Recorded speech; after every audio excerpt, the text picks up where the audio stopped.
Okay. So, hello. Welcome to the Ronan SAT class. For those who don't know, my name is Ronan and I will be your tutor for the summer. Uh, this is basically where our journey begins. And I want to welcome you with my most appreciation. Okay. So this session, I'd like to get to know each other as well as you to know me and I to know you. So let's have a bit of an introduction.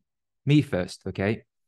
My name is Ronan, and it's my English name, of course. I'm from Vietnam, so my name is it's in Vietnamese, of course, but I go by Ronan in English. And I've tutored the SAT for almost a year now, and I have the perfect score. I've always been known by having a perfect score at the SAT for the last year. I got a 790 on the reading writing, an 800 on maths, and uh, everything is within a duration of 2 months, precisely just 2 months. And I've also tutored many students, and I have tutored them like, yeah, over the course of a year. So you probably haven't seen me running any student acquisition or any marketing campaign because well, I like to keep this class as neatly as organized as possible, and I want to keep our uh, circle a bit tight because I don't want to tutor too many students so that it would get a bit diluted and we wouldn't understand each other too much. And also, a quick notice is that if you don't understand my British accent, or if you are to find it difficult to understand, just feel free to turn on the caption on Zoom. It's built in. And if you don't, that's fantastic. Your listening skills is very good. But if you do need to turn on caption, yeah, just turn it on. Okay. That's why I bought Zoom. It's for the caption. So feel free. So next one is that I major in data science and artificial intelligence at Hanoi University of Science and Technology, which is the top school in Vietnam. And why I love teaching, that's why I'm teaching you guys right now, and I'm teaching today, is because it's where my passion, and I have spent countless time in researching and in doing something for the SAT community. And I've learned a lot from them. So I want to give something in return. So not for the money, of course, because or else I'll be coding right now, or just being doing internships right now. There are plenty of other things to do to get money other than just teaching, because I just love the interaction, and I really can't get the interaction enough when I'm coding because everyone is just looking on the screen and everyone's just focusing on doing coding and mathematics, and I don't really like that too much. That's why I'm postponing it and I'm teaching the SAT. And people would describe me as someone who is serious. Even my past students would say that I'm serious in my work. But as a person as a whole, I am open, friendly, and I'm always open for suggestions. That's, I believe, what makes me different than other people. I am always for suggestions, and I feel more than happy enough to receive your letters of recommendation or anything like that. I'm good. I'm cool. And if you want to ask any questions, feel free to raise them right now or whenever, because I am quite active when it comes to you students. I will set my priorities. And well, I honestly, I'm a bit strict when it comes to work, and I am a systemic person. So everything I do is just systemized, and I like to, um, you know, have everything organized. So if you are to be a bit of a mess or just become disorganized, that wouldn't really align to my values too much, really not. But there's nothing that we can't fix, or nothing that we can't manage to work this through together, especially on the SAT. It's a bit difficult, right? To be honest, the SAT is not too difficult. It's simple. Really, it's just very simple, but it's very not easy. It's simple in approach, but it's not easy in actuality. It's a whole process. Okay.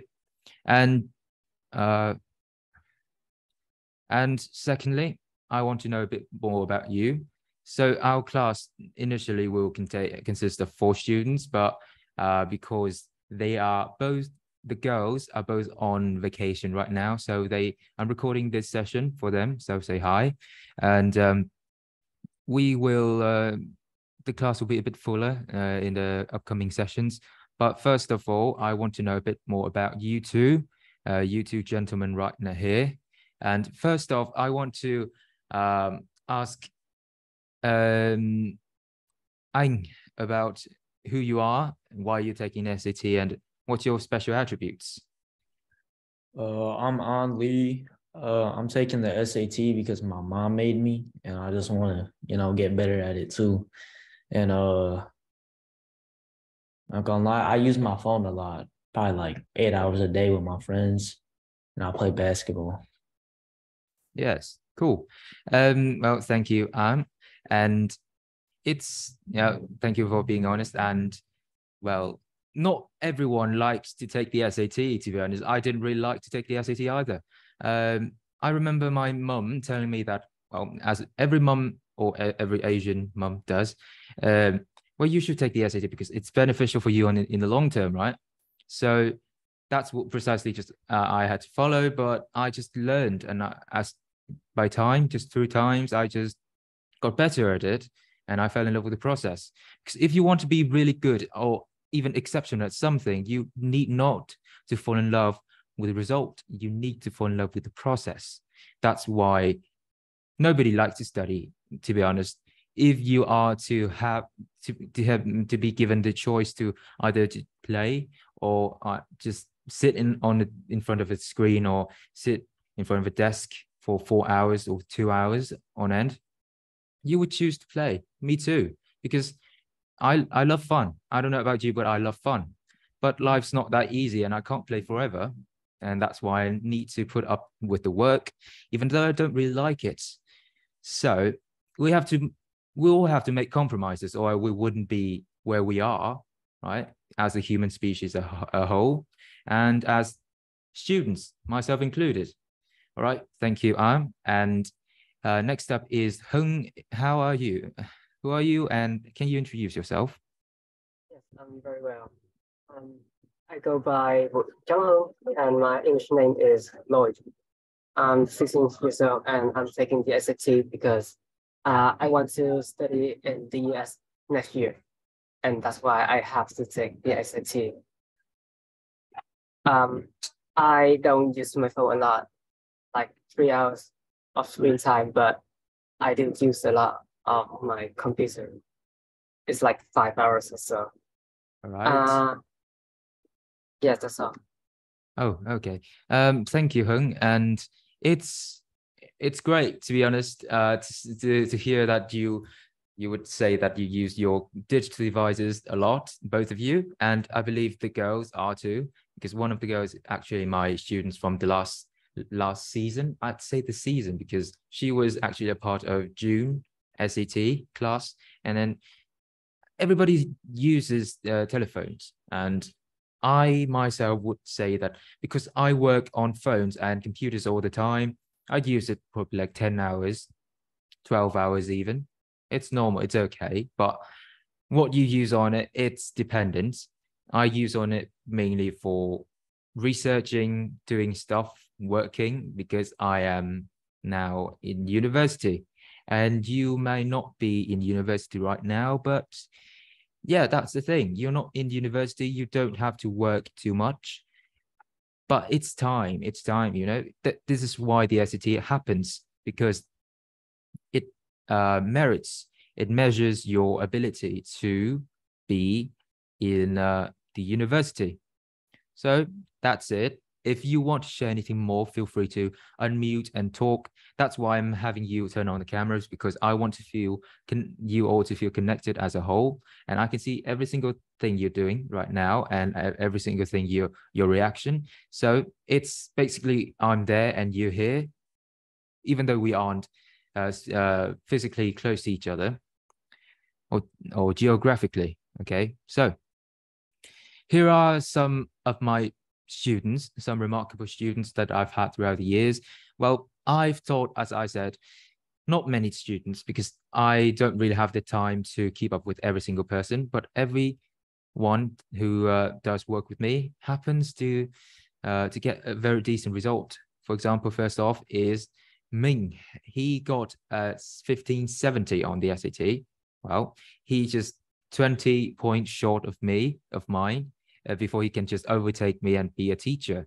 So that's the point. I mean, I love being a teacher if my student is better than me. That's obviously awesome if I can have a student like that. I'll be honest. And he took when, in full honesty, he didn't just take the SAT once, he took it twice, and he super scored 1570. So as a result, he got 800 on maths, and he asked me to tutor him to get him better, specifically on the second time to get better at reading, writing, and he ended up getting 770 on the second time. So it combines using super score by College Board, and he got 1570. Everyone has their own approach to getting a high score. You know, it's not a linear path, if you know what linear is, because we're going to touch on that later on in maths, some maths concepts, linear equations. But being successful or getting a high score is not a linear path. And I want you to look at it multifaceted and with open eyes, open mind, so you can understand that there are many ways to it. Even if you don't get the highest score possible on the SAT, which I didn't, because I was 10 points short on the SAT for getting a full score, right?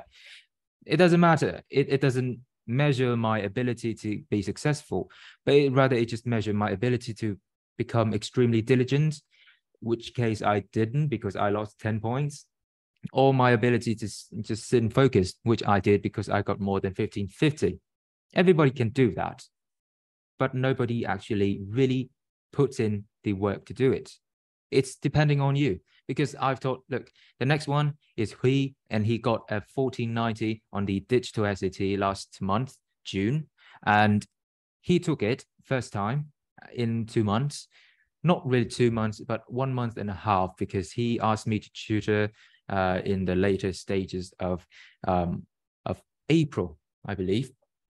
But that was a very remarkable result. And he is good at maths, but he's not really exceptional at English. But he got such a high score because he just simply put in the work.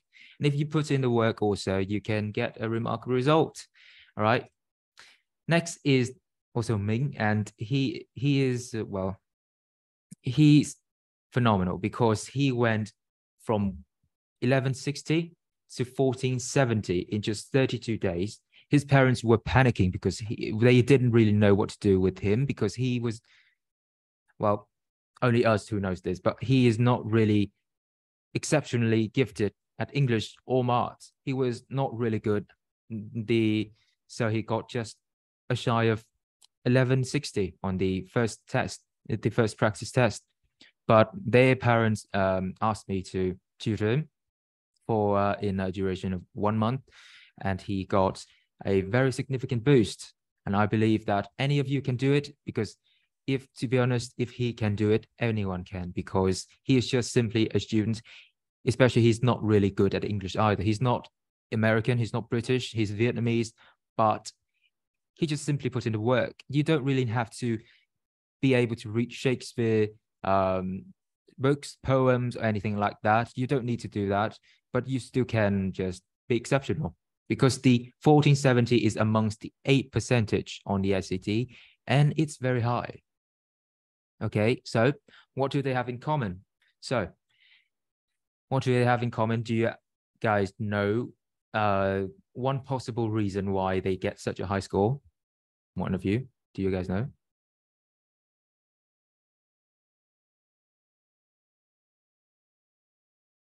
No, hard work. Hard work. All right, hard work.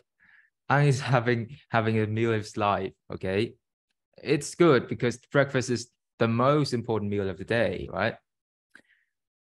Anyway, yes, hard work, but there's one thing that is more that stands out the most is they ask boatloads of questions. They ask so many questions, and some of them are good, some of them not so good, but not very bad. So they asked loads of questions. That is why I say that asking loads of questions is good, because every student who do, they tend to get very high score in a very short time, because they keep asking questions. Why is this like that? Why is this like this? Why is A for B? Why is B for A? And they ask me privately. That's the thing. They ask me privately and intimately, because they want to know on a deeper level than just superficially from class, like generalization. They don't really want to know anything on the surface. They want to understand it in the deeper level. And that's what I'm teaching you. And that's what I am trying to convey to you, how important it is to understand one thing on the surface, on a deeper level, in comparison to understanding something just shallowly or just on the surface. Okay, so they asked loads of questions, and I expect you to, you four, if you're watching the video, to ask many questions also. Don't hesitate, just ask, throw away, fire away, and I'd be more than happy to answer all of them if I can. If I can't, I will do additional research, and then I will get back and to you anytime. Okay, so I love them for it. I don't judge, of course, even though the questions sometimes they're very simple. I don't judge. I only judge by what they don't ask, what they're hiding from me, and what they are hiding of their covering up the whole of the knowledge gap, if I may say. That's my point of being a teacher. So the next one, so let's take in mind that this session is just an introductory session, and I want to set my values clear to all of you students. That's why I am just making this slideshow. Normally, I would just write on a board so that things would go as smoothly as possible and as productively as possible. But today we are learning with PowerPoints. So, I mean, it's a good slideshow, to be honest. I made this. It took a bit of time, but it turned out great. Anyway, next is I want you to differentiate between passive learning and active learning based on the name only. I should have put an animation to this, and I could have asked you to differentiate between them beforehand, before giving out the result. But anyway, I forgot. And so let's jump into the direct definition of active learning, what I might consider as active learning, and someone might be considered as actively learning in my class when they first engage in questioning and answering. That's correct. For example, the last question I asked is whether or not you would think what common attribute they three share, the people with high score. What do they share? What attribute do they share? Those were one question. And in our session, in our class, there are loads more, and I want you to understand them all. Question and answer. Question the question, that's totally normal. Answering the question, that's even better. Okay. Note-taking is not mandatory. I understand there are people who are not gifted in note-taking. There are people who are not really willing to put in the work in note-taking. They don't really like note-take at all. But they're not lazy though. They just listen and repeat, and they do homeworks, and they do extra works and everything. They don't like to note. That's okay. If they can take the information without taking notes, that's a big save of time, and I support it. If you don't take note because you were just lazy, or you just didn't feel like it, then that's really undesirable, unsatisfactory, because you need to work, right? Because you spend money to be in a class, and then you spend time to be in a class. You wake up early, you stay up late to be in a class. So the least you can do is just study, right? And that's a simple thing. Next is steal my word. What I'm saying is to disrupt me. I don't mind. I love it. I love if you, because there are people who get all defensive, or students, they don't respect me, or I've met them. But my take on this is, feel free to disrupt me if I am making a mistake, or if you want to voice your opinion about one thing or another, that's totally okay. But if you keep off topic should be minimized because we want to save our times together, right? So off topic, that's totally fine. And I want you not think of this session as something as stressful. So off topic, totally okay. I talk plenty of other things all the time, and that's okay. Introduce me and my classmates about your opinion. I just said that, as I just mentioned, that everyone has their own opinions, and that's what makes us human. And so if your opinions don't match with mine, feel free to correct me or feel free to voice out your own. And just able to say I'm wrong, just sometimes, because I don't really get things wrong. I'm a professional, but sometimes I do get wrong, and don't judge me for it. I'm a human, just like everyone else, but feel free to correct me as long as it's valid, because I don't really make mistakes too often. Yeah. So the passive learning in comparison is just look at the screen, just like this, looking at the screen for 1/2 of an hour, 1/2 of an hour, just staring at the screen, either just browsing the internet or multitasking, if I may say, or doing anything else. That's passive learning, because there's no such thing as a biological osmosis. If you know what that definition is, it's basically when you put someone in an environment, a surrounding environment, and people around them will reflect on them. Basically, that's osmosis. And that's not happening in education level, in a deep educational level. So you can't just sit in a class where everyone is studying and expect yourself to, well, magically know everything. You need to be active. Okay. Next stop is outside of session. Outside of session is to active learn. People who active learn, they score 80% better than those who do passive learning. So I would really love my students to be 80% better than most students. Okay, so that's why you should commit yourself into active learning. So do more than just your homework, redo mistakes, learn from them, blah blah blah. Everything you've heard before, every spiel you've heard before, everything. Ask me a lot.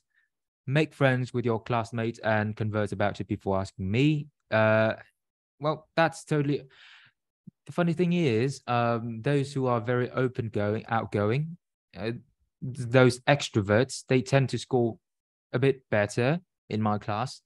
And the only conclusion that I can make out of it, because they actively reach out and they ask a lot of questions with their peers, and that is encouraged. Okay, for example, Hung, he uses Facebook, and he has a group we have a group on Messenger, and anyone can text it. Hung, for example, can text it and send a message into that Facebook group. But Ang, on the other hand, he doesn't have Facebook, so he can use his mother's account, or he can just indirectly message me message your peers through me or anything. That's okay, because you have my number, you have my iMessage number, and everything is good. And text in the group chat, play some hearts, reaction. I would appreciate that a lot, because I used to be the class president in my high school, and they would take everything for granted, everything I say, everything I do for granted. And that wouldn't make me feel too good, because if I am to receive a thank you, that would be great.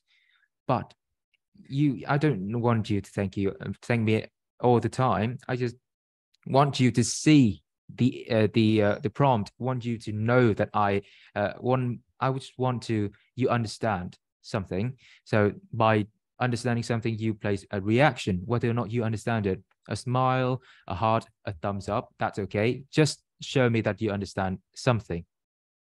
That's what I'm aiming for. I don't really want appreciation. I don't want it, because I understand that you students have not too many times to show appreciation to everyone. So you should save it to those who are really matter to you. That's okay. That's totally normal. But just let me know that you understand everything. That's my purpose. And that's my point of being a teacher.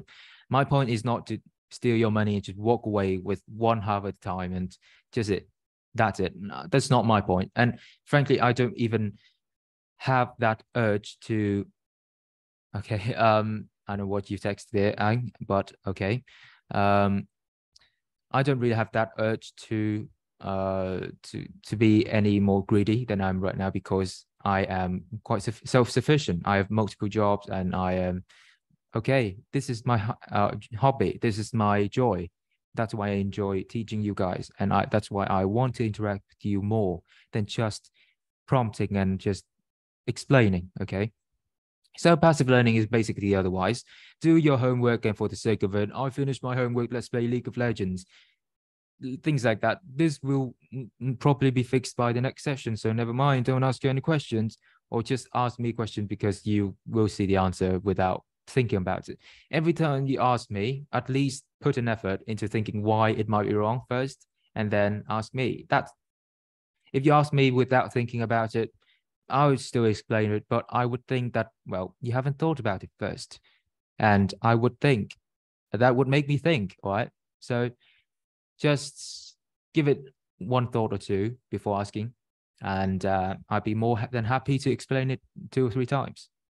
Yeah, the opposite of just placing hearts and reaction is just seen, because remember, we're not just online studying, we are going through this together, and as a part of a group, I want you to acknowledge that everyone is recognized, and even the students or the teacher, everyone is a part of the group. And if you are to succeed in the SAT, that brings joy to my face. If you aren't to success on the SAT, that wouldn't make me too happy, because I understand that some people would think that students, that teachers, they have too many students to even care about each and one of them. And well, that might be true for some, but not certainly not for me, because the SAT is as important as it can get for a standardized test, right? So I'm not treating this as, oh, just one student that I can try it again next time. No, I want it to be a bit more personal, and I want to take everything personal for you, for your sake, and I want to make things as suitable as possible for you. And well, your process is mine, and your score and your success is also do bring a joy to my face. So I really take pleasure in trying to get you better. So the next stuff is, well, active learning is success, and passive learning is obviously the waste of time, waste of money, waste of effort, if you put in effort at all, because passive learning is not actually learning for the sake of it. Passive learning is just paying money without learning. That's passive learning.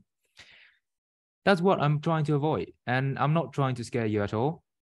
I am just going to define some words for you so that you can know where I'm coming from, what active learning and what passive learning really are, and how you can manage. If you find it difficult, for example, you find it difficult to not use your phone for an extended period of time, ask me, because listen, I am not far from your age, and I am not very older than you. So everything,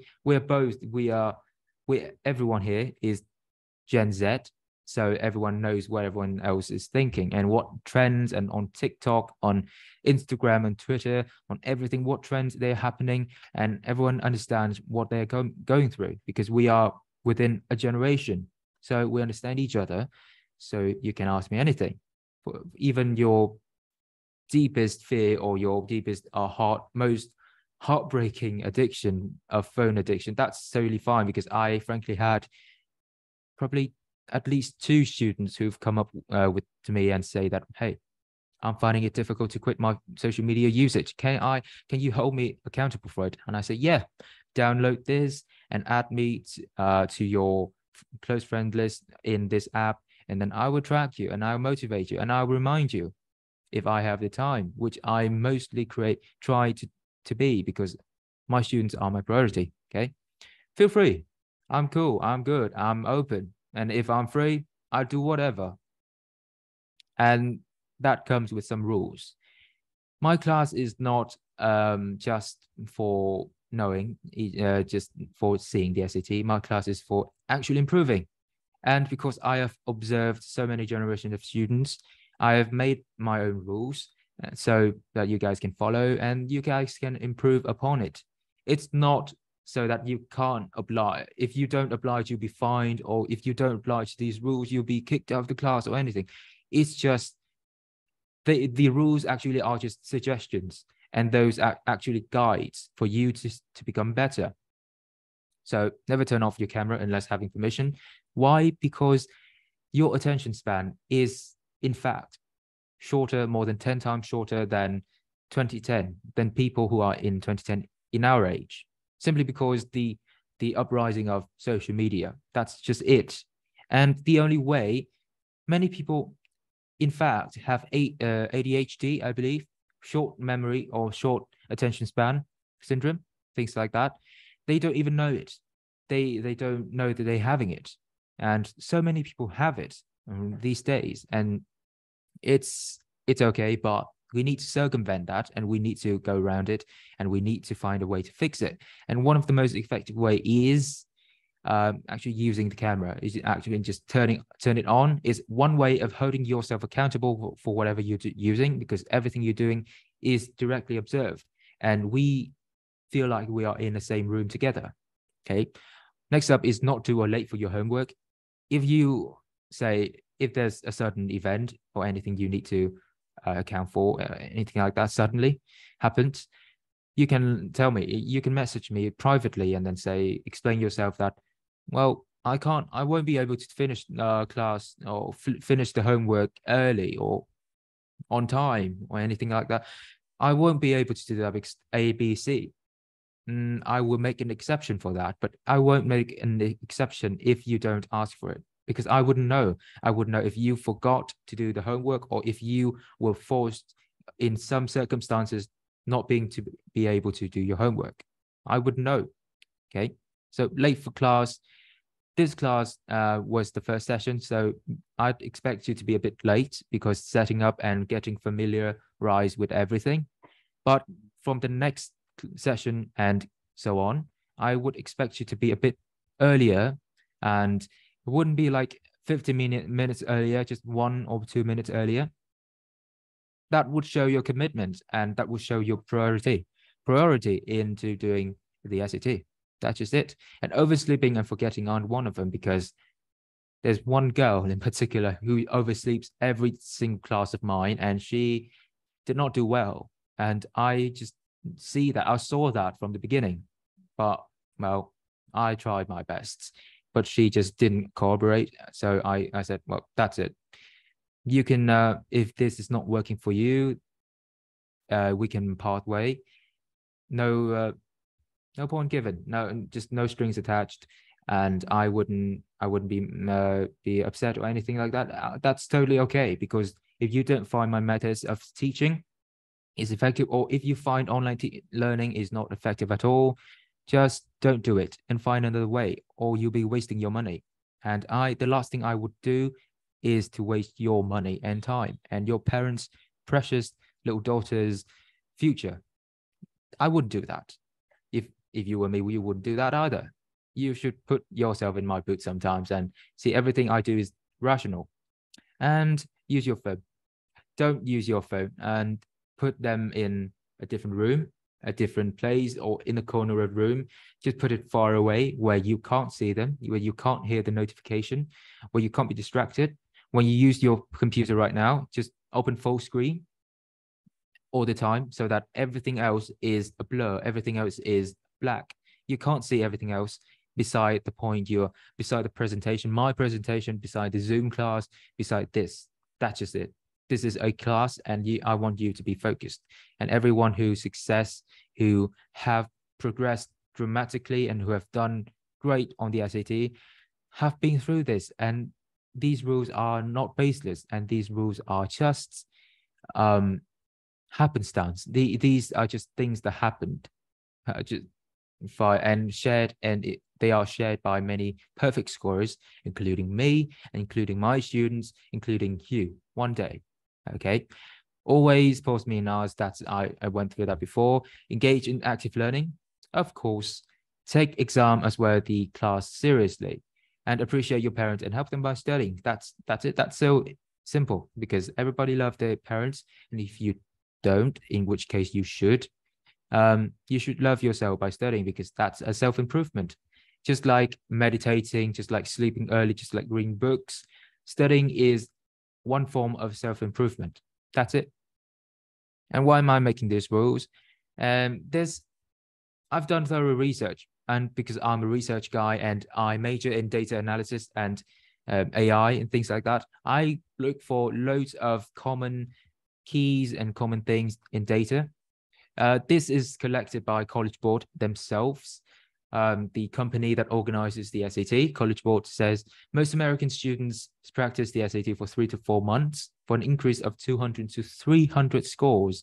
And most American students spend $500 per month on the SAT group classes. Notice this is a group classes.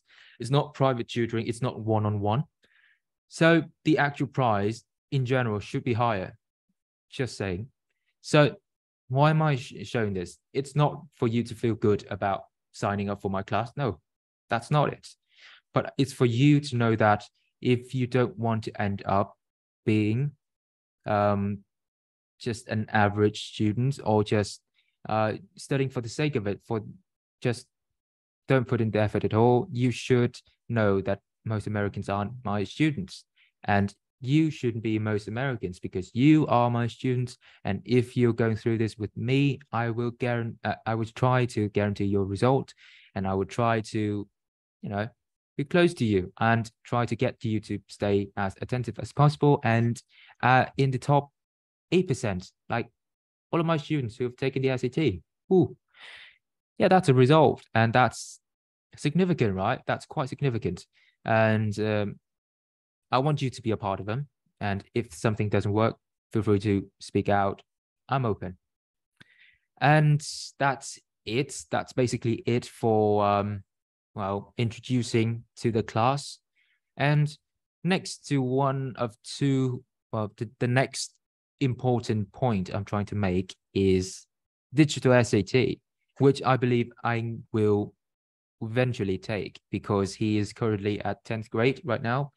And the next year you will be taking the digital SAT instead of the paper SAT, if you know what that is, because many people don't really know the difference between digital and paper. Do you know the digital SAT, right? No. And I'm going to 9th grade, not 10th. Oh, 9th grade. All right. So you took the PSAT, correct? Yes. And that PSAT is the pre-SAT, and that's just a preview version of the SAT. And that is precisely the paper SAT, the old version of the SAT. And next year is we are transitioning to digital SAT, and we are just seeing those changes in Vietnam. In international fields, they have already taken the digital SAT, but in domestic or in the US, they're still taking the paper until the end of 2023. But the basic structure doesn't change. The core doesn't change, but the way of delivering and it changes. Okay, the delivering changes, and what changes? They change in these aspects in general. Basically, just reading and writing section. And Hung, do you know the reading and writing section on the SAT? Yeah, I kind of know it. Do you know the wait. paper? I don't know the writing session. I don't really know the reading. Yeah. You know the reading. Do you think it's difficult? No, really no. The reading I don't part? really want to say that it's like. I think your connection just lost. Can you hear me, Hung? Okay, can you hear me now? Or my internet is. Yes, you just lost. Okay, so Yeah, a bit. my internet is going to. Yes, so Yeah, sorry. what do you think? Did you say that the paper SAT, the reading section was a bit quite easy to do? that's normal. People have their own strength at all times. Some people can do better in reading, and some people can do better in maths. If your strength is reading, you should be shy of it. Do you think the reading is easier? It's really easy, but not too easy, if you know what I mean. Yes. I mean, it's like I do make some mistakes, and sometimes I can't really pinpoint the point of the program. Okay, precisely. And if you think the paper SAT is already easy, that shouldn't be a problem to you on the digital one, because the digital one has one of the main changes on the digital one is about the reading section, about the writing section, and about just combining them in general. And the new reading section is a bit easier. And I saw your PSAT score. It's quite remarkable for your age. And I believe that you can do well on the SAT also, especially the digital one, because it shouldn't be a problem to you, especially when you're coming up with some 500-ish, 600-ish on the PSAT, and that's remarkable, right? And but nothing with a bit of practicing and nothing with a bit of just learning wouldn't do. So that's just basically it. No long reading passages. I will show you some examples. Okay, hang on a bit. I'm going to show you a bit of the of the screen. Desktop one. So this, you see my screen, and this okay, this is the old SAT, which is the paper one. You see, let's see if you're seeing this. All right, everyone's seeing this, right? If you don't see it, just say it, because I wouldn't know if you're seeing this or not. But the reading test consists of 52 questions, 65 minutes. That's insane, because each passage is this long, and you're going to have to answer 10 to 11 questions continuously, and you're going to have to put in the time to actually just read through every single one of the word in this, and sometimes even read the graphs like this. It's very difficult, and it's very mentally straining, and they just got rid of them. Yeah, now they just look like this, right? They just look like a bunch of paragraphs, and it's a bit more easygoing. It's breathable, gives you a bit more breathable space, and it gives you much more flexibility. That's just it. You have more time to think about one question. You have less time to, I mean, it takes less time in general, because there are only 27 questions in one module. They're not separated by sections anymore, but they separated by modules. It's combined. We'll see. We'll talk about it later on the slide, but this just goes to show that it's changed a lot, and in a better way for students, because some people just ask me why I should not just take the ACT instead of the SAT, because the SAT seems so similar, so simple nowadays. And in fact, in Hanoi, the capital of Vietnam, people they are achieving 1550 plus on a daily basis, to be honest. But in Hanoi, it's a different field. Hanoi is like the Hanoi education level and the Hanoi education environment is quite similar to Shanghai in China, or some northern province like that. It's very intense, but in general, there are more people who get 1550 and especially get the 1600. Yeah, a lot of them. But it's not terrifying, right? Not too many of them. Not, for example, like in Vietnam, in my case, I used to be the best person who scored the SAT for let's say for 4 years. And then when the digital SAT rolled out, there's 1600 every other exams, every other seasons. You see how that changes? It took 4 years for a Vietnamese, for me, to get a 1590. There's no 1600, because mostly none of them is Vietnamese. They are exchange students, or they live in basically every corner of the world, and they just take the SAT in Vietnam. But it took 4 years for one Vietnamese student, Ronan Hansel, to get a near perfect score. But it take only some changes and some months for those people, those students, those brilliant students in Hanoi to take a 1600 home. Because my students, the 1570 students I just mentioned earlier, he studied in Hanoi, and he said that his friends, his peers are just laughing right now because everyone is getting a 1600. But it's not really that. That's not really the whole picture, because internationally, on the globe as a whole, the score still hasn't changed. The score is only very saturated in a specific part of the country, in a very specific part of the world, Asia, for example, because some places tend to value the SAT more than others, and some places just seem to put more work into studying for the SAT. So, but in general, it hasn't changed. Your percentage and everything, your score range still stays the same, especially in the US, because the next year the US digital will be rolled out in the US, and you'll see it a bit similar, and it's not too the score, in terms of the score, it too not changes too drastically, but you would expect some shifts, some just slight shifts on the score. So that's just precisely the paper versus the digital one. And now we go to the structure. You see the digital SAT has a number of differences. Firstly, it's 2 hours and 14 minutes long instead of 3 hours on the paper SAT. And the number of sections is 2, maths and reading, writing.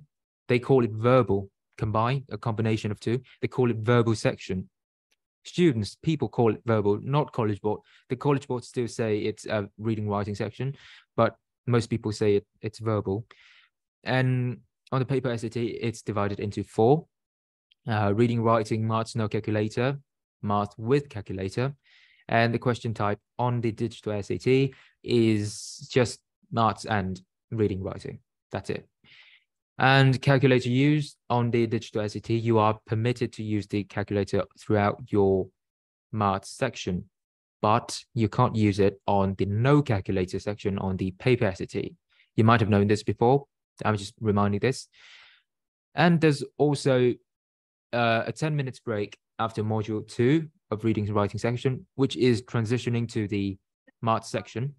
That's the break. And on the paper SAT, if I remember correctly, it's 10 minutes after reading section, and 5 minutes, 5 minutes after maths no calculator section. Okay. Next is, I'm going to approach you with a very, very strange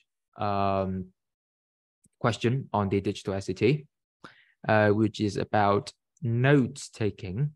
I know I just said that most people aren't really good at note taking, but the SAT is just testing out this one. So I'm going to give you, when it comes to English, let's see how things go with Ayn. I will give you 3 minutes to read through this, and just if you can come up with the answer quickly, that's okay. But if you can't, just 3 minutes limit, and it's going now. How's your take on this question? Just have a look and try your best. I mean, we haven't learned this, but we're just approaching it. So just have you take your best guess.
All right, I can answer first, and then Hung can give his own spin on it to see what if you two your answers are similar. Okay, so have you come up with your own answer, Anh?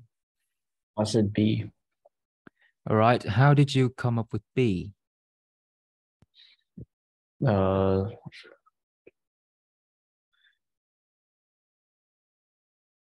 Because it says like they both include discarded objects, and that's the similarity, and then it explains it after. Like erasure uses audio cassette tapes, and then homegrown uses plastic forks.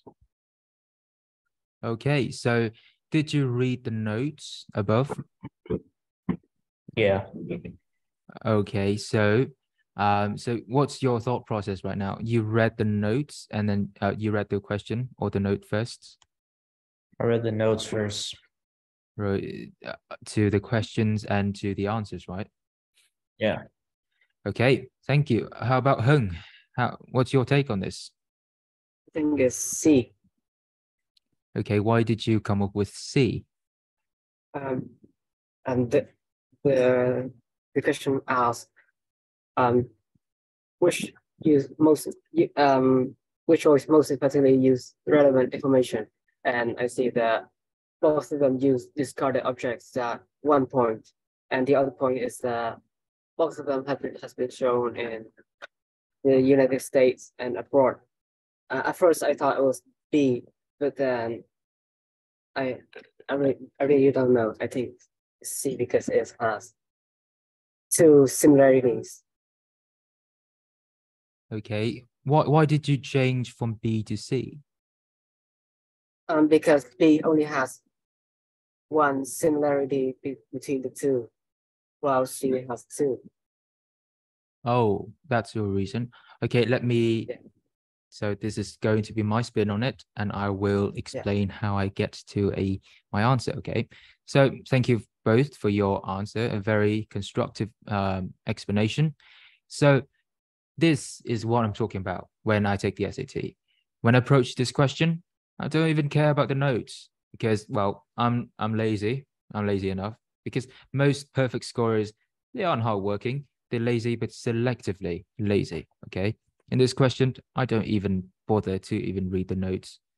So what do I read? I read the questions because this is what I classify as a long question because it has every single information I need to answer right there in that little tiny paragraph.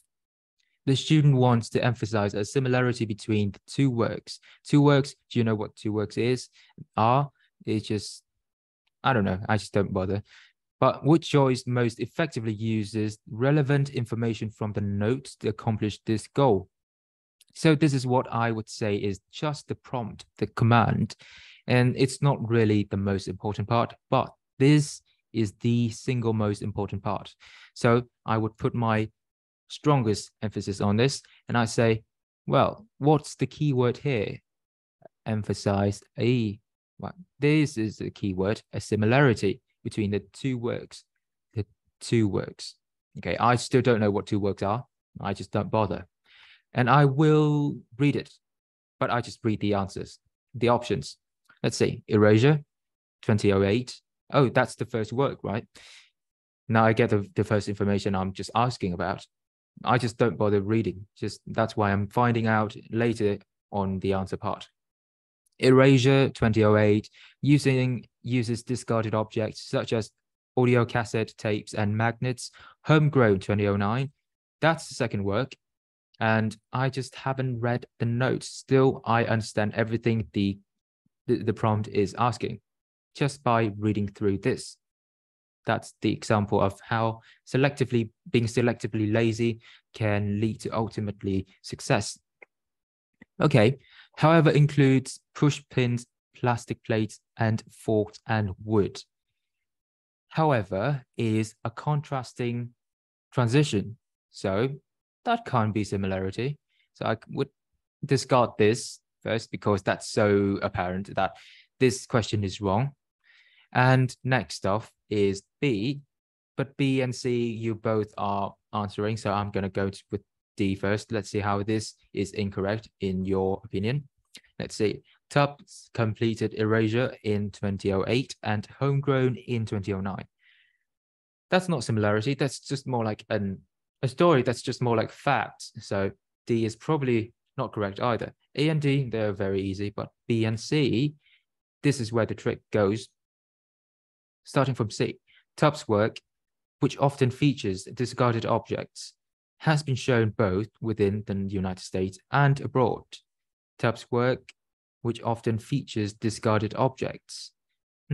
Tubbs' work, so they mean the two works, they are both from Tubbs because the D option is saying that Tubbs completed Erasure and Homegrown. So they both belongs to Tubbs, and Tubbs' work is referring to them.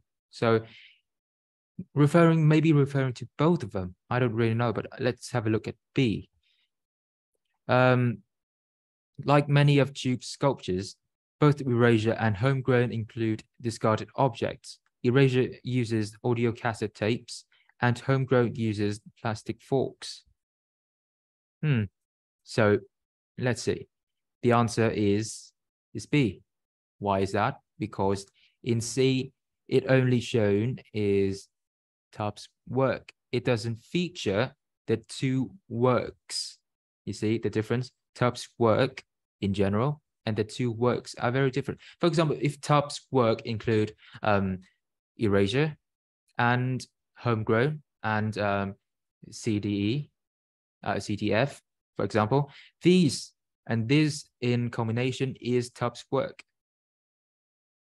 Okay, but the passage, the question is asking Tubbs' two works and what they are Erasure and Homegrown, because in D it says that this is the fact, right? But if you're not as lazy as me and you care enough to read the notes, you see that these are his two works.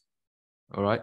So the question is actually asking about the Erasure and Homegrown, not everything is ever done. That's why C is incorrect and B is the only answer. And what we have just done is POE. This is the process, let me spell it, process of elimination. This is POE, and we will hear this phrase so many times over in our class, and I want you to familiarize yourself with it. Okay, so have you understood why C is incorrect and B is the actual correct answer? Hung, have you got it? Yeah. All right, and it's just that simple. The SAT is just that simple. You just need to know its trick, and you just go around it. Don't fall for it, and then you can be whatever you want. Just do it. All right, next stuff is math section. So I will give you like 10 seconds for both of you to come up with this answer. And I want you to take the calculator with you because you can use your calculator. If you don't use your calculator, that's okay, but you have 10 seconds and let's see what the answer goes. How can you come up with your own answer in 10 seconds? Because maths are that simple. You just need 10 seconds.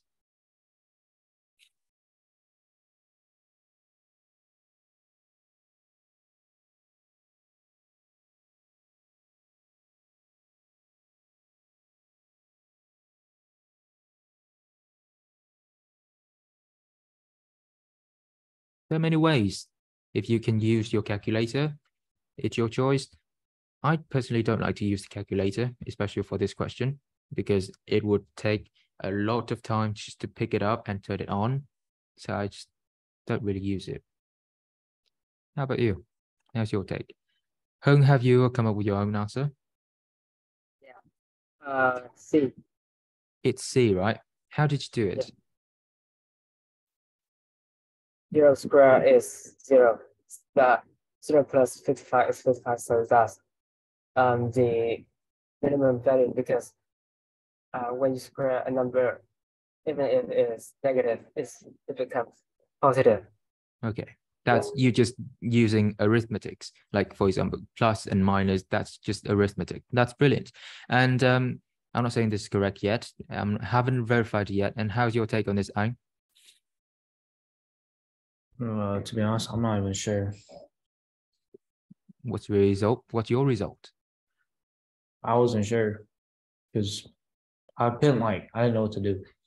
Okay, so this is what we would call the quadratic equation. Quadratic equation is simply just, it has this little square on top, and we have this very simple delta is what, let me remind myself, b squared minus 4ac squared and things like that, but you wouldn't really bother to remember this because you have your calculator. Okay, so first off, I will approach this by using a calculator. I have a calculator software installed on my phone, which I will share it right now. Let's see. I'm sharing my phone screen. Hang on a second.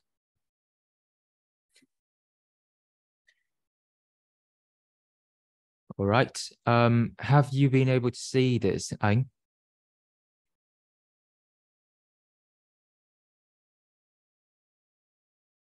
Yeah. Have you? Okay. You see the computer screen, the calculator? Yeah, on your phone. Wait, no, never mind. Yeah, I see it. Okay. All right. So this is how I would approach.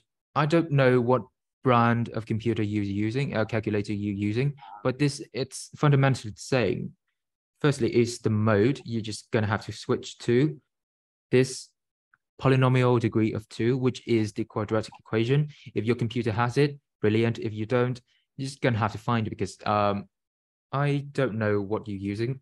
Maybe Texas Instrument, I'm not really sure, but this is a Casio scientific calculator, and I'm just simply press this, and it gives me a screen. All right, look at the form. You have ax squared bx plus c is equals 0. Can you see it? It's actually ax squared bx, and you can see that the b is 0 because you don't see b in the equation. Therefore, it's 0, and it's 1 for a and 55 for c. And you're just gonna have to press equals. This is going to solve for x. X1 is the first kind of result for the equation, and x2 is the second result for the equation. And if you continue to press equals, which I believe your computer, whatever the brand is, will bring up this, the x value minimum and the y value minimum, which we will eventually learn to call the vertexes. Okay, so the y value minimum is actually the value minimum of the equation. That's why it's 55. So this is a calculator approach, and it may vary to when it comes to whether you or not you using a Casio or you using a let's say Texas Instrument. Okay, they may vary. Let's go back to PowerPoint. Okay. Oh wait, right, this one. Let's go back to PowerPoint, and we'd see that it's 55 is the correct answer. But if you don't want to use the calculator, like I wouldn't, or like Hung wouldn't because he used arithmetics, I would use a rather different approach, is the graph way, the drawing a graph way. For example, you'd see that drawing, if you do a lot of equations like that, you know that a quadratic equation or the polynomial equation with the degree of 2, which is this is the degree, this is the second degree, this is the third degree, and this is fourth degree. This is the polynomial. Polynomial is just basically where an equation with pluses, just with plus. This is the monomial, and this is a polynomial. You can see the difference. Okay, if you do this long enough, and if you did this hard enough, you see that polynomial with a degree of 2 has this shape. This is a parabola, and I don't know if I'm pronouncing that right, but I'd say it's a parabola, and it's like this. For an x squared, it would look something like this. Okay, this is the function of, let me just, how can I just erase it? Erase this, okay. This is the function of x squared. But what is x squared plus 55? It just shifts out 55 units. And that's why this will eventually become this. And this is the 55th point. And this is exactly the lowest or the minimum value of the given function. So that's also a different approach. By using graphs, or you can use arithmetics like Hung, or you can use the calculator like I just did. And anyway, whatsoever, you can use it. You can find the quickest way, the best way that you would find, and the easiest to understand. Because maths is just maths. It's not rocket science. Okay, let's continue with maths question 9. So I will walk through this quite quickly. So how many distinct real solutions does the given equation have? I just said the result. I just pressed the calculator for you, and it made an example like doing things like pressing the calculator, gibbering right now. But you're just gonna have to open up the brackets, and then what you're gonna do is to move the 4 to the right, to the left, and then you're gonna have a new equation. Now I'm gonna have to open up the brackets first. Is x squared minus 2x plus 1. And I don't know if everyone has learned this, but I will have to recall this later. So it's plus 4 is equals 0. And it's x squared minus 2x plus 5 equals 0. And let's return to our phone, our calculator. Boy, it takes work to get this working, the calculator working. Believe me, it took ages to find one. Jeez, I forgot the equation. What was it? Do you remember the equation, anyone? I can't see it. X per minus 2x plus 1. Okay, Plus x squared minus 2x plus 4. I remember it's plus 5. Yeah, right? plus 1 and plus 4. Yeah. Yeah, it's plus 5. So it's 1 minus 2, 5, and you have this and this. 1, what is the I? I is a symbol for complex numbers. For virtual, it's not virtual, for complex numbers. And what it means is that it's not a real solution. It's a complex solution. It's a virtual solution which is not real. So it's not considered a true or one of these solutions of this equation. So x1 and x2 they are both fake solutions, so I may say. So they aren't this equation, it doesn't have any solution because both of them are complex numbers or virtual or fake solutions. See, both of them has the I in it. So this equation doesn't have any solution. So it's 0. Infinitely many, it doesn't happen with this. It is exactly 1, exactly 2, nothing. It's just 0. Okay, let's move on. And we'd see that it's a different problem. And now I want you to approach this as a transition. It's a bit easier and breathable than the last reading question. But I want you to approach this. I'm gonna give you 1 minute to do this, and we'll start with Hung. Okay, so 1 minute, begin. Let's see which one you choose.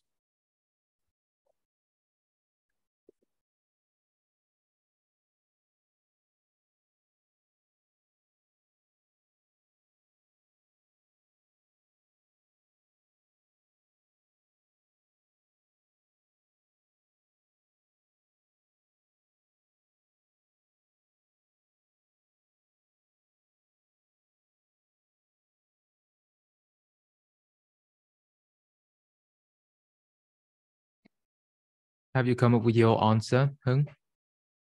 Yeah, I think it's B. B, though. Yeah. How about I? Also though. Okay, so both of you chose B. Let's see. Iraqi artist Nazik, I'm sorry, I'm so sorry, Nazik al-Malaika, celebrated as the first Arabic poet to write in free verse, to reject traditional forms entirely. Her poem, Elegy for a Woman of No Importance, consists of 2 10-line stanzas and a standard number of syllables. Even in this superficially traditional work, commas, al-Malaika was breaking new ground by memorializing an anonymous woman rather than a famous man. So this is a transition that connects these two sides. So what I would do is I approach this question as a transitional question because it specifically asks for transitions. Gosh, and what I do is I look before and after the transition, and I see that in this superficially traditional work, and she was breaking new grounds. So I'd see the relationships these two sides have, they are contradictory to each other. They are very contrasty to each other. So that's why I can't use moreover, because this is support, therefore is support, in fact is also support, and this only though is contrast. So I choose B. Congratulations. You are correct. You both are correct. Okay, let's move on. How to prepare for the SAT. They are just dummy questions. They are just preparational questions to just try to get you guys familiarized with the SAT. And first off is just don't become too over-reliant on the tips. For example, if you see A, B, C, they are similar to each other, then D is automatically correct. Just don't assume the correction. Just try to minimize the over-reliance on tips. Just try to figure out the questions and the answers yourself. Next is PoE, Ronan's secret weapon. That's just the title. Okay, PoE is not actually my weapon. It's every perfect scorer's weapon, but it's just my way of saying. But it's what we just did.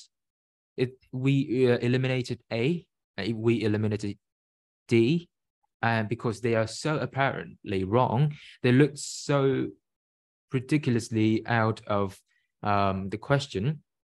It's so far off from the question, and so it's eliminated. They are eliminated in the first place. A and D, they are very easily eliminated. We're left with B and C, and we use the same process. We see that which question has the more precise answer to the prompt, and then we will eliminate the incorrect question. That's the process of elimination. That's what's so powerful about it. I just passed a national entries exam just because I used PoE on biology. I needed to have a certain score above this threshold, but I ended up doing one of the hardest questions on the paper itself because I used PoE. I used my knowledge and I used PoE. I didn't really calculate to the result, but I eliminate the impossibilities to get to the possibility. So I choose B, for example. I choose B because A, C, and D are wrong. That's it. And let's move on to some misconceptions. Misconception number one is it's false. You need to learn vocabulary. As I said, I am a strong, I haven't said this, I believe, but I am a strong reader. I've been reading books seriously since I was 15. It's not too long ago, but it's quite long ago before the SAT.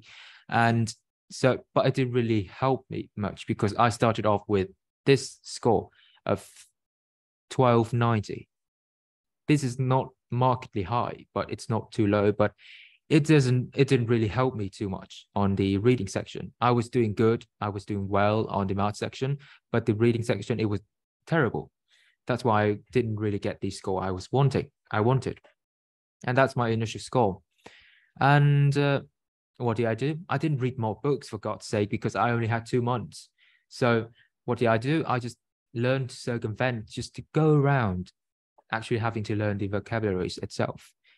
So the conclusion is that you should only learn it if your aim is 1500 plus, but instead you should learn how to do it do the word in context, because the vocabulary questions on the ICT, it doesn't, the educators and the College Board themselves don't call it vocabulary, but they say it's word in context.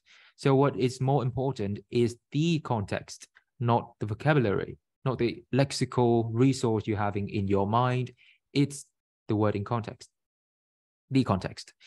So if you, instead of actually reading books, you can just read and relearn and reread every single SAT passages or paragraphs. It works because they are very informative and they are quite interesting, to say the least. And they are still excerptions from books. And basically you're just reading short versions of books, and that's equally helpful. For example, this is let me erase that displeasing 1290. Voila. We have a standard vocabulary question on the SAT, the paper at 1. It's line 2. What does form most nearly mean in this form? So I know form, what form means. It's form like you are putting in your names in a form, you put in your address in a form, or anything like that, for so many other different reasons, because I have read this word before and I understood it. But does it really stand correct? Because you should have to take into account for the context. The context is very important. And let's see, Akira came directly, breaking all traditions. Was that it?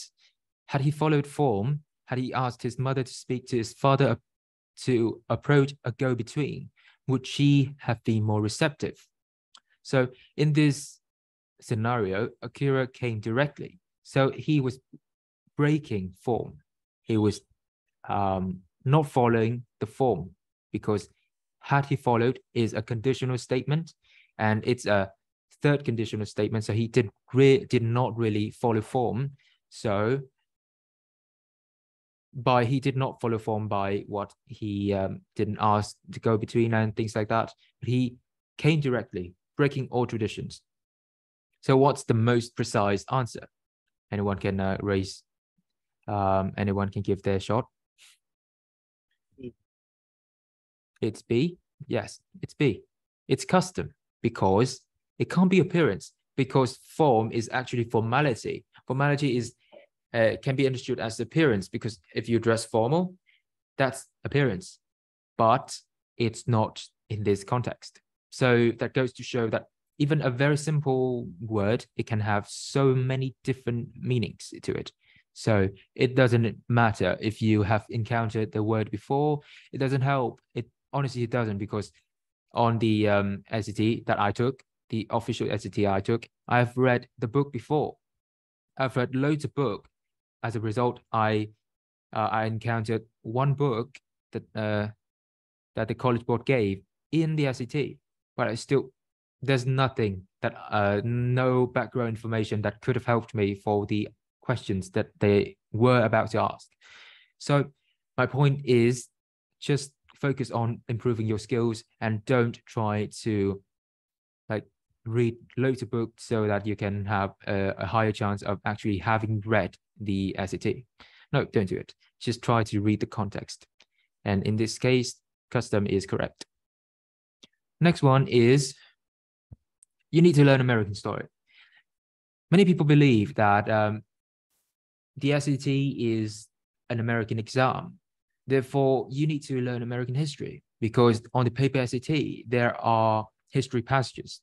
They are specifically called history passages because it's about, for example, Declaration of Independence or human rights bills or any political fights. It's about history, and it's about American history. But it's the digital SAT now, and you don't need to learn it anymore. But even on the the paper SAT, you didn't really have to learn it because everything you need to know is on the passage, because the SAT is evidence-based reading and writing. It's not about your background knowledge. Okay. So let's see, everything you need is already provided. Move on is reading writing is not formulaic. Firstly, I want Hung to solve me this question. How do you approach this question? So this question, give me a second. Okay.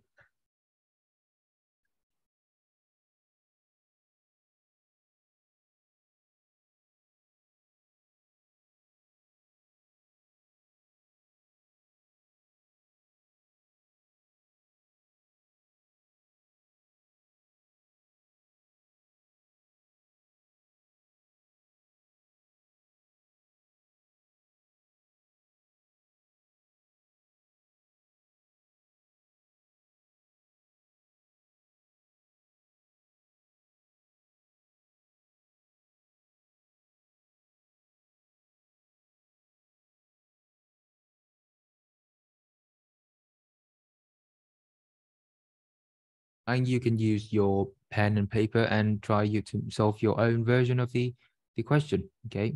If I ask one person over the other, it doesn't mean that I am not requiring everyone to do it at once. So do your best to keep up with the class if you are not in a question, of course. So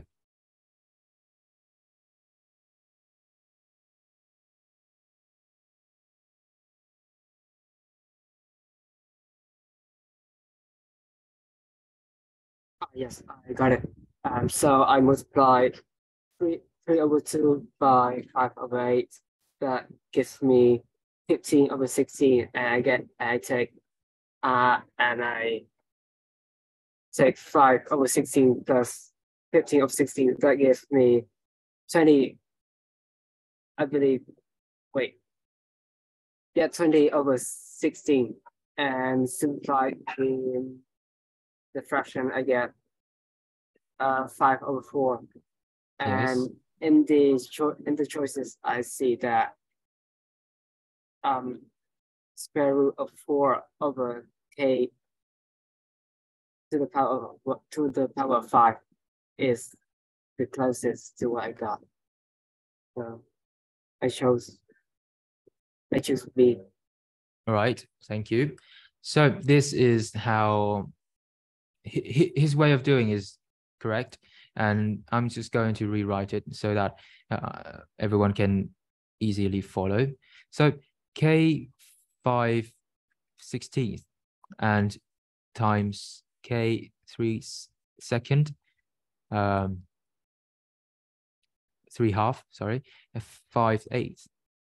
So because this is multiplication, because this is on the bracket, this will be multiplied. 3 will be multiplied with 5, and 2 will be multiplied with 8. So the resulting in k 15 over 2 times 8 is 16.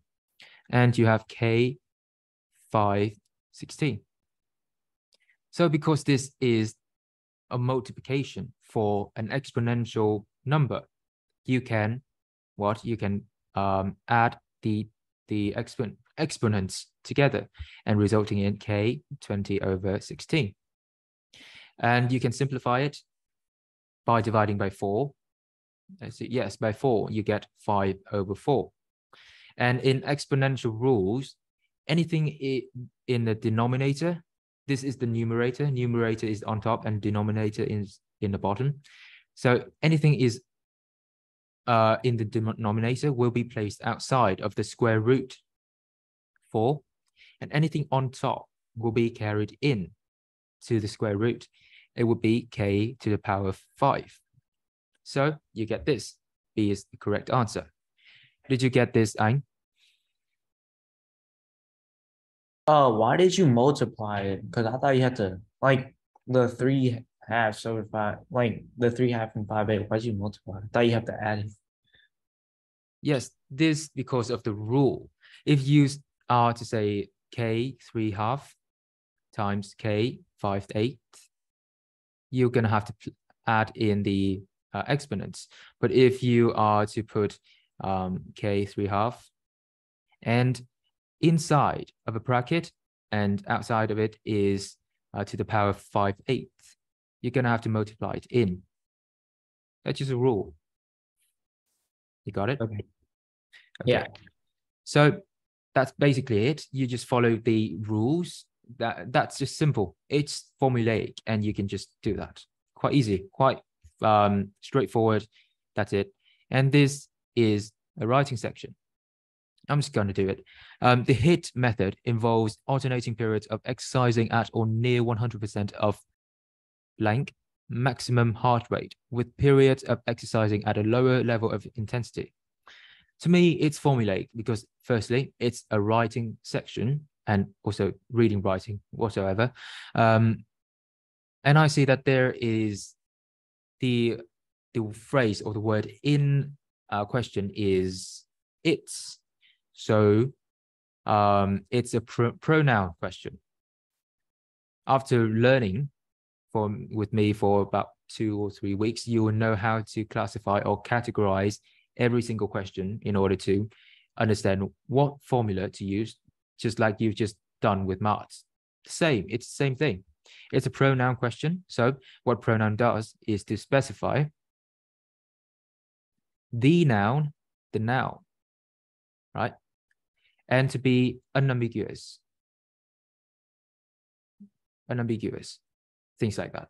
So that it would make sense. It would be clear and it would specify a noun. So it would be clear to understand, right? But if I am to choose it's, I wouldn't know it's representing for what. Does it representing for alternating periods? Does it representing for HIT? Does it representing for anything? I don't know. But if it's there has to be plural. Plural meaning it has to have 2 or more subjects or nouns to it. I don't have any plurals in this. That's very confusing also. So there is not correct either. And his is a singular and a male singular. I don't see it either. It's very ambiguous. It's very unclear. So D is want. By using one, you are introducing a different noun. You're not specifying the other noun. You're adding another subject to this. One is someone, is short for someone. I would like to believe it that way. It's short for someone's. So percent of someone's maximum heart rate with periods of exercising at a lower level of intensity. That because, see, A, B, C, it doesn't specify for anything. So it's ones. But there's a different approach. So you're just going to have to look in the back, heart rate with periods of exercising at power, lower level of intensity. Whose heart rate? Their heart rate? It can't be their heart rate because there's no plural. Obviously, it can't be its heart rate because humans have a heart rate, animals can't have a heart rate, and it is either an animal or an object. There's no animal referred in this passage, so it is quite wrong. And his is a male, so it's also wrong. So heart rate, either you can use the heart rate to define, or you can use the pronoun to see that is it unambiguous? Is it ambiguous? Do you have the specific pronoun? Do you have the specific noun to refer to? Do you have it? If you don't, then the pronoun is incorrect because the point of pronoun is to make the sentence as fluent, as structurally clear as possible. And if you don't, if you find it difficult to understand, it's wrong. So, and next, it's transition. And you see, if I specify this as a transition, I'm going to have to look before and after. Before is HIT involves alternating things, and after is workout might consist of things like this: 60-second followed by additional exercise and recovery cycles. So that is the behind section, and I see that it's somewhat just improving upon the example given before, or it's just explaining, or it's just providing specific instances. So it would be supporting instead of contrary or neutral. Okay, so instead it's contrary. So it's incorrect. Nevertheless, is contrary. For example, is support. And in any case, it's neutral. And so it's support. It supports because it gives out a specific instance in which this applies to. You see, it's that simple. Maybe it might not be simple as of yet, but you'll get there eventually, because not if you understand this, it's brilliant. You're very smart. You're too smart already. But if you don't, most students of mine don't, and they all scored higher than 1450. So don't worry, you get there if you really put in the work, and if you really follow me to the August exam, because it's the result from the students who've actually followed me to the August exam. And those who can't, they just, well, I'd support them, because many of them, they find it difficult to schedule their time, and they had to pause the schedule. They had to pause the class, and they still ask me questions, and I still help them, and they're still very grateful for it. But I felt like their potentials could be improved, but it's not my path anymore. So that's it. The formula, the reading writing is just it. It's very simple. It's very straightforward, just like maths. It's that it. And coming up with a truth, we're almost there. Believe me, I've already past 8 minutes, but we're almost there. SAT is about repetition. Everything can be practiced, and everything can be perfected by repeating and turning it into a habit. You're going to have to fall in love with the process, and a good habit can be built cumulatively, and a bad habit can stick with it indefinitely if you don't plan to change. Yes, that's a fact. And I am very wise, so I know this fact. So the next one, and the final one, I believe, I might be wrong, but I think it's the final slide. You can reach your goal if you really want it, because I read this on a blog, on an article on the internet. They say you can get 1600 if you really want it.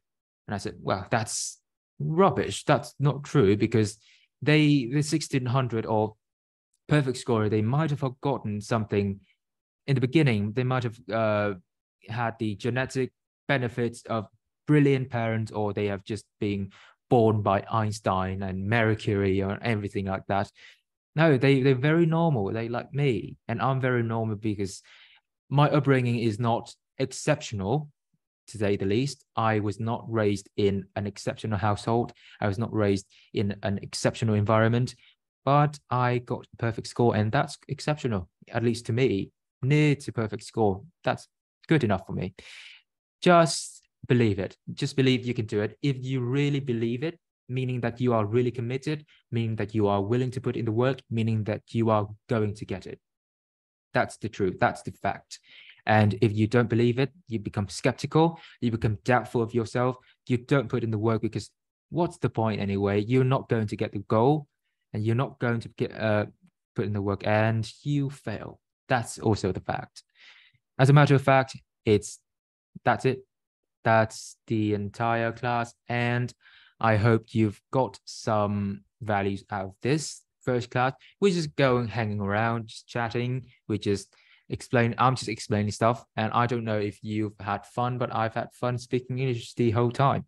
But I would like you to know that this will be the format, not necessarily using PowerPoint, because I would use whiteboards after, and the next sessions, and it would be a bit more heavier than this. You wouldn't just listening, because in active learning is listening and not note taking, and I wouldn't give you that chance of not taking notes. Okay, so I will try my best to give you the assignment and just help you engage in the process of studying, because I know involuntarily you can be distracted, because distraction is involuntary action, and I can, maybe there's something I can do to minimize that, and that's totally understandable. And I can, if it's in my end, I'll try my best to fix it. And to finish this off, do you guys have any questions to ask for regarding this session? You can unmute yourself and say it.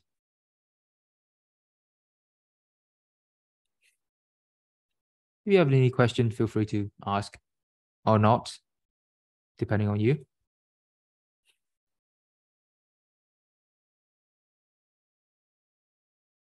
All right. So if you don't have any questions, I think I might have done a great job explaining. Is that true? But anyway, that's it for today's session. I hope you will have a great day or night, and we will see each other soon. And remember to stay well, to do well, and to be as productive as possible, because we're in this together, guys. There's no way to stress this enough, that I will be here and I will be always listening, and you can well, rely on me in most things, because I'm reliable. I'm a reliable person. And that's it. I hope you have a great day. That's it. Goodbye. Bye, everyone. Bye.